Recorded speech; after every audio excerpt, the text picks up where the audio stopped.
जाने, दिल पहचाने सूरतिया कुछ ऐसी, याद करूं तो याद न आए मूरतिया ये कैसी। पागल मनवा सोच में डूबा, सपनों का संसार लिए कौन आया मेरे मन के द्वारे, पायल की झनकार लिए कौन आया।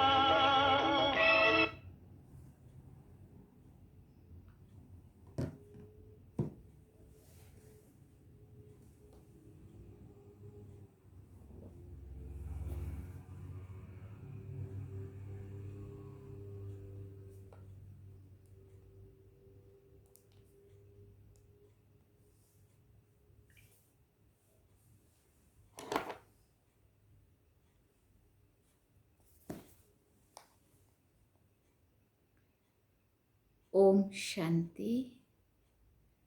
बाबा गुड मॉर्निंग। आज बाबा के 12 दिसंबर 2023 के महावाक्य हैं। बाबा ने सार में कहा, मीठे बच्चे, ज्ञान और योग के साथ साथ तुम्हारी चलन भी बहुत अच्छी चाहिए। कोई भी भूत अंदर ना हो, क्योंकि तुम हो भूतों को निकालने वाले। कोई भी भूत अंदर ना हो, कोई भी प्रकार का दुर्गुण अवगुण अंदर ना हो, क्योंकि बाबा ने कहा तुम हो भूतों को निकालने वाले। बाबा ने प्रश्न पूछा, सपूत बच्चों को कौन सा नशा स्थायी रह सकता है? तो बाबा ने उत्तर में कहा, बाबा से हम डबल सिरताज विश्व के मालिक बनने का वर्षा ले रहे हैं। ये नशा सपूत बच्चों को ही स्थायी रह सकता है, परंतु काम क्रोध का भूत अंदर होगा तो ये नशा नहीं रह सकता। ऐसे बच्चे फिर बाप का रिगार्ड भी नहीं रख सकते हैं, इसलिए पहले भूतों को भगाना है, अपनी अवस्था मजबूत बनानी है। गीत सुना, कौन आया मेरे मन के द्वारे, पायल की झनकार लिए। ओम शांति। इसका अर्थ तो कोई समझ ना सके सिवाय तुम बच्चों के। सो भी नंबरवार पुरुषार्थ अनुसार, क्योंकि परम पिता परमात्मा का स्थूल या सूक्ष्म चित्र तो है नहीं। सूक्ष्म है देवताएं, वो तो सिर्फ 3 हैं, उनसे भी अति सूक्ष्म है परमात्मा। अब हे परम पिता परमात्मा, ये कौन कहते हैं? आत्मा। परम पिता को परम आत्मा कहते हैं। लौकिक बाप को आत्मा परम पिता नहीं कह सकती है। जब पारलौकिक परम पिता परमात्मा को याद करते हैं तो उनको देही अभिमानी कहा जाता है। जब देह भान में है तो देह के साथ संबंध रखने वाला बाबा याद आ जाता है। वो फिर है आत्मा के साथ संबंध रखने वाला बाबा। अब वो आए हुए हैं। आत्मा बुद्धि से जानती है, आत्मा में बुद्धि है ना, तो परम पिता परमात्मा जरूर पारलौकिक पिता ठहरा। उनको ईश्वर कहा जाता है। अब बाबा ने ये प्रश्नावली बनाई है। क्या प्रश्नावली बनाई है? पर इस पर तुम बच्चों को समझाने में सहज होगा। जैसे फॉर्म भराया जाता है वैसे प्रश्न भी पूछ सकते हो। फिर बाबा ने कहा, जरूर जो पूछते हैं वो नॉलेजफुल हैं तो जरूर टीचर ही ठहरा, परंतु ज्ञान सुनाने वाले बच्चों की अवस्था भी बहुत अच्छी चाहिए। भले किसी में ज्ञान बहुत अच्छा हो, योग भी अच्छा हो, परंतु साथ साथ चलन भी अच्छी चाहिए। दैवी चलन उनकी होगी जिनमें काम क्रोध लोभ मोह अहंकार का भूत नहीं होगा, तब कहेंगे दैवी चलन। ये बड़े बड़े भूत हैं। तुम बच्चों में कोई भी भूत नहीं होना चाहिए। हम हैं भूत निकालने वाले। हाँ, भूत निकालने वाले में ही भूत होगा तो वो क्या निकालेगा दूसरे का। इसलिए बाबा कहते हमारे में कोई भी दुर्गुण अवगुण कमी कमजोरी नहीं होनी चाहिए। भूत माना कोई भी कमी कमजोरी, आसुरी स्वभाव या चलन जो भी। बाबा ने कहा वो अशुद्ध आत्माएं जो भटकती है उन्हें भूत कहा जाता है। उस भूत को निकालने वाले भी उस्ताद होते हैं। ये जो 5 विकारों रूपी भूत है ये तो परम पिता परमात्मा के सिवाय और कोई भी निकाल ना सके। सर्व के भूतों को निकालने वाला वो एक है। सर्व की सदगति करने वाला एक, रावण से लिबरेट कराने वाला भी एक है। ये है बड़े भूत। कहा भी जाता है इसमें क्रोध का भूत है, इसमें मोह का और अशुद्ध अहंकार का भूत है। सभी को इन भूतों से छुड़ाने वाला लिबरेटर परमपिता परमात्मा एक ही है। तुम जानते हो इस समय सबसे पावरफुल ये क्रिश्चियन लोग हैं। उनकी अंग्रेजी भाषा के अक्षर भी बहुत अच्छे हैं। जो राजाएं होते हैं वो अपनी भाषा चलाते हैं। देवताओं की भाषा तो कोई जानते नहीं है। हमारी बच्चियां आगे सब कुछ आकर बतलाती थी। 2-4 बाबा ने कहा 2-4 दिन ध्यान में रहती थी। अब कोई बुद्धिमान संदेशी हो जो वहाँ की भाषा देखकर और फिर सुनाए। तुम बच्चे सबको भारत की कहानी सुनाओ। देखो बाबा क्या कह रहे, तुम बच्चे सबको भारत की कहानी सुनाओ।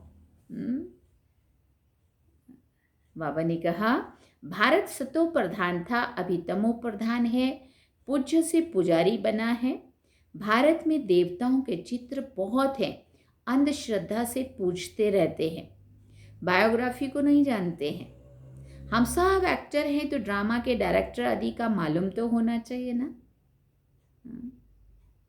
इसलिए प्रश्नावली बनाई है। तुम तो सबके गुरु हो, तुम्हारी तो बहुत महिमा है, फिर भी ये मानते क्यों नहीं है? कारण तुम नहीं जानते हो, हम आपको बताते हैं। फिर बाबा ने कहा ये कोई तुम्हारी मत पर नहीं है, ये ईश्वरीय मत पर बना रहे हैं। स्वर्ग की स्थापना एडम ईव द्वारा हो रही है। नॉलेजफुल गॉड है, वो है गुप्त। जरूर उनकी सेना उनकी मत पर चलने वाली होगी, ऐसे ऐसे समझाना चाहिए। देखो कैसे उन क्रिश्चियन लोगों की सेवा करनी चाहिए, वो बाबा समझा रहे। परंतु बच्चे इतना विशाल बुद्धि नहीं है, इसलिए स्क्रू को टाइट करना पड़ता है। बाबा कह रहे जैसे इंजन ठंडी होती है तो उसे तेज करने के लिए कोयले डालते हैं ना, ये भी ज्ञान के कोयले हैं जो बाबा रोज रोज हमारे में डालते हैं, सुनाते हैं, हमें समझाते हैं। परमपिता परमात्मा सबसे बड़ा है, सब उनको जानते नहीं है। सब उनको सलाम करने आएंगे। पोप को भी सब पावरफुल समझते हैं। पोप को जितना मान देते हैं उतना और किसी को नहीं देते। फिर बाबा ने कहा बाप को जानते नहीं है क्योंकि वो तो गुप्त है ना, उनको सिर्फ बच्चे जानते हैं और मर्तबा पाते हैं। फिर बाबा ने कहा परंतु माया ऐसी है जो बच्चों को भी ऐसे बाप का रिगार्ड रखने नहीं देती है। बाबा विश्व का मालिक बनाते हैं, ये नशा बाहर निकलने से खत्म हो जाता है। हम बाबा से डबल सिरताज का वर्षा क्यों नहीं लेंगे? यह है सपूत बच्चों का नशा। परंतु हमारे में काम का हल्का नशा है। अगर एक तरफ मजबूत है तो कुछ नहीं हो सकता। कहाँ स्त्री मजबूत रहती है, कहाँ पुरुष। बाबा के पास सब किस्म के समाचार आते हैं। फिर बाबा ने कहा कोई सच्ची दिल से लिखते हैं, अंदर बाहर बड़ी सफाई चाहिए। कोई बाहर से के सच्चे, अंदर के झूठे हैं। तूफान बहुतों को आता है, लिखते हैं बाबा आज मेरे को काम का तूफान आया परंतु बच गया। अगर नहीं लिखते तो एक दंड दूसरा आदत बढ़ती जाएगी। बाबा को सच्चा चार्ट देंगे तो आगे के लिए सुधार होगा। आखिर गिर पड़ेंगे। बाबा की बच्चों में उम्मीदें तो रहती है ना। थोड़ी ग्रहचारी होती है तो वो उतर जाती है। कई हैं जो अच्छे अच्छे चल रहे हैं, कल मूर्छित हो जाते हैं, वह गला घुट जाता है। ज़रूर कोई अवज्ञा करते हैं। हर बात में सच्चा रहना चाहिए, तब ही सचखंड के मालिक बनेंगे। झूठ बोलेंगे तो बीमारी वृद्धि को पाते नुकसान कर देगी। बच्चों को बड़ी युक्ति से प्रश्नावली लिखनी चाहिए। तो बाबा कैसे सेवा की युक्तियां बता रहे। परमपिता परमात्मा से तुम्हारा क्या संबंध है? बाबा ने कहा परमपिता परमात्मा से तुम्हारा क्या संबंध है? जब पिता है तो सर्वव्यापी की बात नहीं है। वो सर्व का सद्गति दाता, वो सर्व का सद्गति दाता है, पतित पावन है, गीता का भगवान है, तो जरूर कभी आकर ज्ञान दिया होगा ना। अगर ये बात है तो उनकी जीवन कहानी को जानते हो? ऐसा पूछो उनसे। नहीं तो नहीं जानते तो वर्षा मिल ना सके, पिता से जरूर वर्षा मिलेगा। फिर दूसरा प्रश्न पूछो कि प्रजापिता ब्रह्मा और उनकी मुख वंशावली को जानते हो? जिसका नाम सरस्वती है वो है ज्ञानेश्वरी, ज्ञानेश्वरी। उनको knowledge of goddess of knowledge कहते हैं। यह है जगत अम्बा, तो जरूर उनके बच्चे भी होंगे, बाप भी होगा, नॉलेज देने वाला तो वो ठहरा। अब ये प्रजापिता और जगत अम्बा कौन है? उनको धन की लक्ष्मी, धन लक्ष्मी भी कहते हैं। तब ज्ञानेश्वरी नहीं है। सतयुग में जब वो धन की देवी बन गई, लक्ष्मी बन गई, तो वहाँ पे ज्ञान नहीं है। लेकिन संगम युग पर वो ज्ञानेश्वरी है। फिर वहाँ पे राजेश्वरी बाबा कहते बनती है। ये ब्रह्मा सरस्वती राजेश्वरी बनते हैं तो उनके बच्चे भी जरूर स्वर्ग के मालिक बनते होंगे। अब ये है संगम युग, कुंभ। उस कुंभ के मेले में देखो क्या होता है। भक्ति मार्ग के अर्थ और इसमें रात दिन का फर्क है। वो है पानी की नदी और सागर का मेला। ये है ह्यूमन गंगाएं जो ज्ञान सागर से निकलती हैं, उनका मेला। ये प्रश्न भी पूछा जाता है, पतित से पावन बनाने वाला कौन है? ये तो जानने की बातें हैं ना, तब तो पूछ सकते हैं। इस माता पिता के ज्ञान से तुम राजेश्वरी बन सकते हो। ईश्वर सर्वव्यापी कहने से मुख क्या मीठा होगा। परमात्मा को अगर हम सर्वव्यापी कह रहे हैं तो क्या अंदर से कोई आनंद आएगा? अभी तुम्हें भक्ति का फल ज्ञान मिलता है, अभी भगवान पढ़ाते हैं तो धक्का खाना बंद हो जाना चाहिए। बाबा कहते हैं, बाबा कहते हैं बच्चे अशरीरी भव। आत्मा को ज्ञान मिला, आत्मा कहती है हमको वापस जाना है बाबा के पास। फिर है प्रारब्ध, ज्ञान पूरा हो जाएगा, ज्ञान के आधार पर प्रारब्ध मिलेंगी। सतयुगी राजधानी स्थापन हो जाती है। कितनी समझने की बातें हैं ना। ये प्रश्नावली बहुत अच्छी है, सबके पॉकेट में पड़ी रहे। सर्विसेबल बच्चे ही इन बातों पर गौर करेंगे। बच्चों के लिए बाबा को कितनी मेहनत करनी पड़ती है। बाबा कहते हैं बच्चे अपना भविष्य ऊंच बनाओ, नहीं तो कल्प कल्प पद कम हो जाएगा। जैसे ये बाबा महाराजा महारानी बनते हैं, ऐसे बच्चे भी बने, परंतु अपने में निश्चय होना चाहिए। राजा में भी बहुत ताकत रहती है, वहाँ तो है ही सुख। और जो राजा बनते हैं वो भी ईश्वर अर्थ दान पुण्य करने से। राजा के ऑर्डर से सारी प्रजा चलती है। इस समय तो भारतवासियों का कोई राजा नहीं है, पंचायती राज्य है। तो कितने कमजोर बने हैं। बाबा जानते हैं बहुत बच्चों को तूफान आता है। देखो बाबा सबकी जन्म पत्री जानते हैं।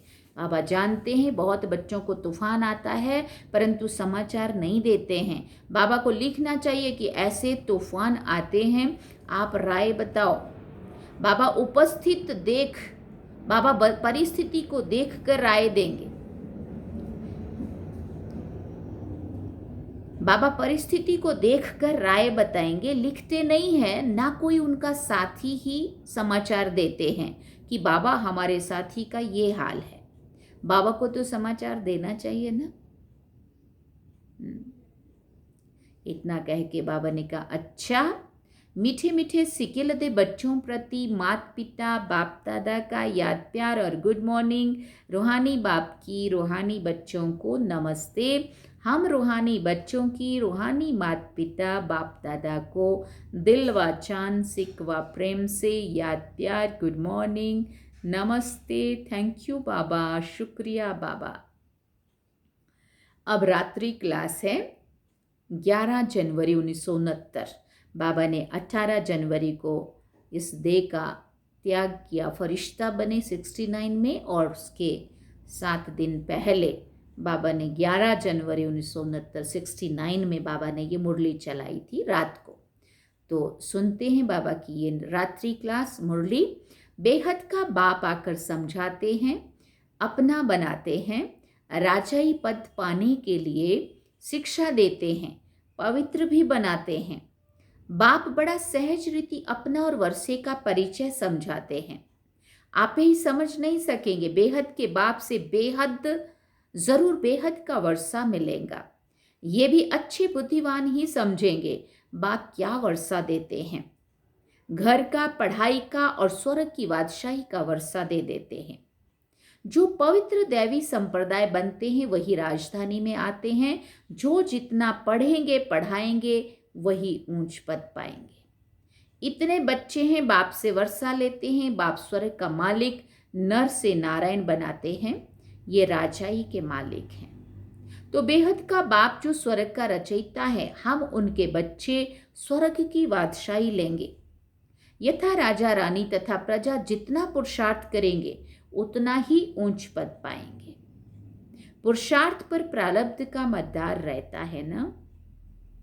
ये तो बच्चे जानते हैं, जितना पुरुषार्थ करेंगे पुरुषार्थ से ही बादशाही मिलती है। अपने को आत्मा समझ बाप को याद करेंगे तो तमो प्रधान से सतो प्रधान प्योर सोना बन जाएंगे। फिर बाबा ने कहा, राजाई भी मिलेगी। जैसे यहाँ कहते हैं भारत के हम मालिक हैं, मालिक तो सभी बनेंगे ना। फिर क्या पद पाएंगे? पढ़ाई के बाद स्वर्ग में हमारा पद क्या रहेगा? अभी तुम संगम पर पढ़ते हो, सतयुग में राजाई करेंगे। बाप राजयोग सिखाते हैं, पढ़ाते भी हैं। तुम समझते हो हम राजयोग सीखते हैं, बाप की याद से पावन भी बनते हैं। फिर हमारा पुनर्जन्म रावण राज्य में नहीं, राम राज्य में होगा। अभी हम पढ़ रहे हैं मनमना भाव मध्याची भाव। अभी कलयुग का अंत है, फिर सतयुग स्वर्ग जरूर आएगा। बाप संगम पर ही आकर बेहद का स्कूल खोलते हैं, जहां बेहद की पढ़ाई है, बेहद की बादशाही पाने के लिए। फिर बाबा ने कहा, हमको परम पिता परमात्मा पढ़ाते हैं। बच्चों को ये हमेशा याद रहे कि हमको भगवान पढ़ाते हैं। हमेशा हमें स्मृति रहनी चाहिए कि हमें पढ़ाने वाला कौन है। बेहद का बाप स्वयं परमात्मा पिता हमें पढ़ाते हैं। फिर बाबा ने कहा, इतनी खुमारी चढ़नी चाहिए ना, चढ़ती है ना बरोबर। पुरानी दुनिया के बाद नई दुनिया है।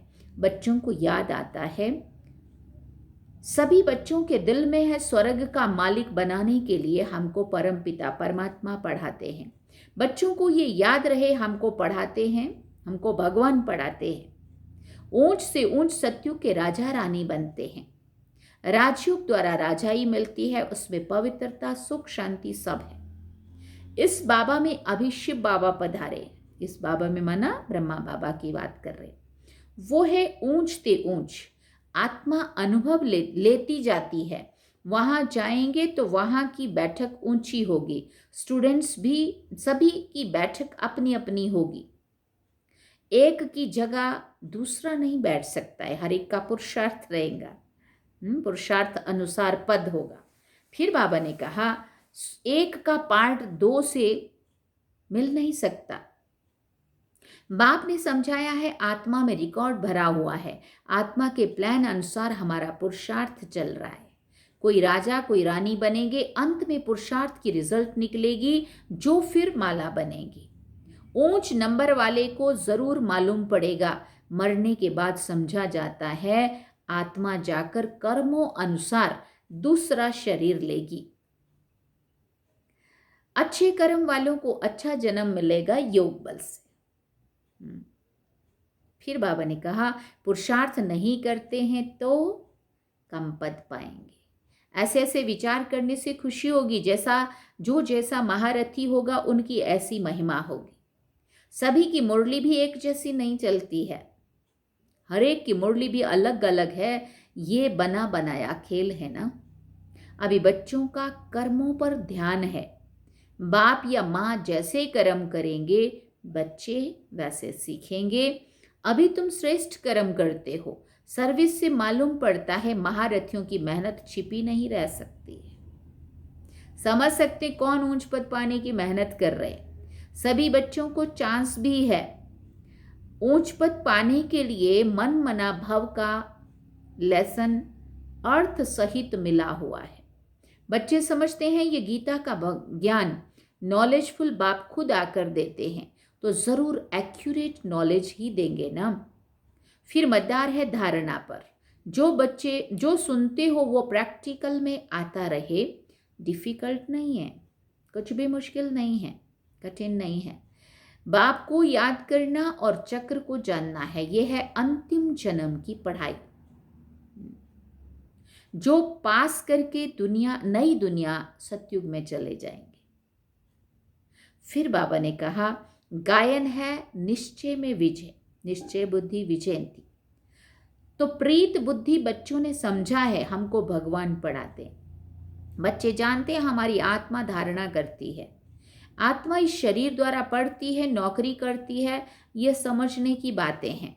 बाप को याद करते हैं तो फिर माया रावण बुद्धि का युग तोड़ देती है। माया से सावधान रहना है। बाबा सावधानी दे रहे हैं। जितना आगे जाएंगे उतना तुम्हारा प्रभाव भी निकलेगा और खुशी का पारा भी चढ़ेगा। नया जन्म लेंगे तो बहुत शो करेंगे। अच्छा, मीठे मीठे रूहानी बच्चों को रूहानी बाप दादा का याद प्यार और गुड नाइट, और साथ में गुड मॉर्निंग भी कहें क्योंकि हम सुबह पढ़ रहे हैं। लेकिन सच्ची बात यह है कि बाबा ने कहा हम रूहानी बच्चों की भी रूहानी माता पिता बाप दादा को दिल व जान सिकवा प्रेम से याद प्यार, good morning, good night, thank you बाबा, शुक्रिया बाबा। धारणा के लिए मुख्य सार है, पहला पॉइंट अंदर बाहर साफ रहना है, सच्ची दिल से बाप को अपना समाचार देना है, कुछ भी छिपाना नहीं है। दूसरा पॉइंट अब वापस जाना है, इसलिए अशरीरी बनने का अभ्यास करना है, चुप रहना है। वरदान में बाबा ने कहा मेरे को तेरे में परिवर्तन कर उड़ती कला का अनुभव करने वाले डबल लाइट भव। मेरे को तेरे में परिवर्तन कर उड़ती कला का अनुभव कराने वाले डबल लाइट भव। ये विनाशी तन और धन पुराना मन मेरा नहीं, बाप को दे दिया। पहला संकल्प यही किया कि सब कुछ तेरा, इसमें बाप का फायदा नहीं आपका फायदा है, क्योंकि मेरा कहने से फंसते हो और तेरा कहने से न्यारे हो जाते हो। मेरा कहने से बोझ वाले बन जाते और तेरा कहने से डबल लाइट ट्रस्टी बन जाते। जब तक कोई हल्का नहीं बनते तब तक ऊंची स्थिति का अनुभव, ऊंची स्थिति तक पहुंच नहीं सकते। हल्का रहने वाले ही उड़ती कला द्वारा आनंद की अनुभूति करते हैं। हल्का रहने में ही मजा है। ये तो हम सबका अनुभव है ना, हल्का रहने में कितना मजा है। स्लोगन में बाबा ने कहा शक्तिशाली वो है जिस पर कोई भी व्यक्ति का व प्रकृति का अपना प्रभाव डाल ना सके। शक्तिशाली आत्मा वो है जिस पर कोई भी व्यक्ति व प्रकृति अपना प्रभाव डाल ना सके। उनका प्रभाव प्रकृति पर, व्यक्ति पर पड़े, लेकिन वो किसी से प्रभावित नहीं होगी। उसी को बाबा कहते वही शक्तिशाली आत्मा है। अच्छा, ओम शांति। सार में बाबा ने कहा, मीठे बच्चे, ज्ञान और योग के साथ साथ तुम्हारी चलन भी बहुत अच्छी चाहिए। कोई भी भूत अंदर ना हो, क्योंकि तुम हो भूतों को निकालने वाले। और गीत सुना, कौन आया मेरे मन के द्वारे, पायल की झनकार लिए। अच्छा, ओम शांति। ये थे बाबा के आज के महावाक्य जो हम सभी ने सुने। और आप देख रहे हैं पीछे का जो सीन है ये बिल्कुल अलग है, और बिल्कुल अलग है तो सरप्राइज़ है ये, क्योंकि मेरा अचानक आना ईस्ट अफ्रीका, रुवांडा कंट्री है, जहाँ किगली ये जगह का नाम किगली है, और यहाँ सीता बहन है जो मॉरिशियस से है, और वो अभी कहीं बिज़ी हैं। एक मुरली उनसे भी रिकॉर्ड करने देंगे, बट बाद में करा लेंगे, अभी वो थोड़ा बिज़ी हैं। तो आज हम यहाँ पे पहुँचे हैं, और यहाँ से आज की मुरली आप सभी ने सुनी। आप सभी को बहुत बहुत अफ्रीका से सभी भाई बहनों का याद प्यार, और हमारा भी ओम शांति। तो अभी हम चलते हैं बाबा की याद में। ओम शांति।